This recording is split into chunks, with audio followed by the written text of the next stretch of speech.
জনগণ পররাষ্ট্রের নীতির ক্ষেত্রে যে সিদ্ধান্ত নেবে সেটি এই সরকার বাস্তবায়ন করবে, এমনটাই জানিয়েছেন যুব ও ক্রীড়া উপদেষ্টা আসিফ মাহমুদ। এদিকে সমন্বয়ক সার্জিস আলম বলেছেন, শেখ হাসিনার মতো যে কোনো ফ্যাসিস্টকে দেশ ছাড়া করা হবে। আর রাষ্ট্র পুনর্গঠনের কাজে সবাইকে ঐক্যবদ্ধভাবে কাজ করার আহ্বান জানিয়েছেন আরেক সমন্বয়ক হাসনাত আব্দুল্লাহ। প্রতিনিধিদের তথ্য ছবিতে বিস্তারিত জানাচ্ছেন জুবাইর রাজিন।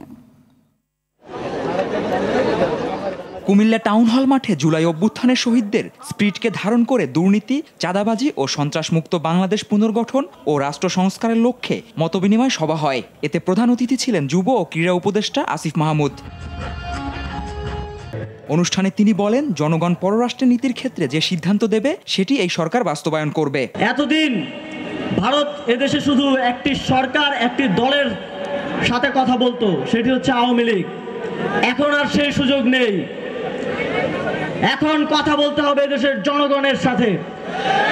জনগণ পররাষ্ট্রনীতির ক্ষেত্রে যে সিদ্ধান্ত নেবে সেটি এই সরকার বাস্তবায়ন করবে। এদিকে নারায়ণগঞ্জে ছাত্র নাগরিক মতবিনিময় সভায় যোগ দিয়ে সমন্বয়ক সার্জিস আলম বলেন, যখন প্রয়োজন হবে তখন ফ্যাসিস্ট শেখ হাসিনার মতো যে কোনো ফ্যাসিস্টকে দেশ ছাড়া করা হবে। যখন সময়ের প্রয়োজন হবে আমরা রাজপথে স্লোগান দিব।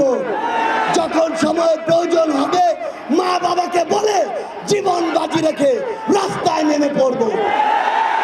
যখন প্রয়োজন হবে ফ্যাসিস্ট শেখ হাসিনার মতো যে কোনো ফ্যাসিস্টের রাজপথ থেকে দেশ ছাড়া করব।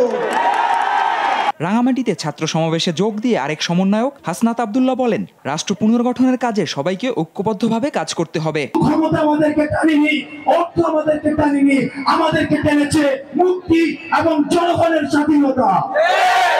এজন্যই আমাদের ভাই ওয়াসিম বুক পেতে রাস্তায় দাঁড়িয়েছে, মুক্ত রাস্তায় এসে দাঁড়িয়েছে, আবু সাইদ রাস্তায় এসে দাঁড়িয়েছে। আমাদের প্রথম এবং প্রধান কাজ তাদের রক্তের মূল্যটা দিতে হলেও সবাইকে আমাদের ঐক্যবদ্ধ থাকতে হবে। সিলেটে এক অনুষ্ঠান শেষে কেন্দ্রীয় সমন্বয়ক হাসিব আল ইসলাম সাংবাদিকদের জানান, এদেশ থেকে চিরতরে ফ্যাসিবাদের নির্মূল করার কাজ চলছে। এই ফ্যাসিবাদী ব্যবস্থা এটা সম্পূর্ণ বিরোধী। জুবাইর রাজিন, RTV।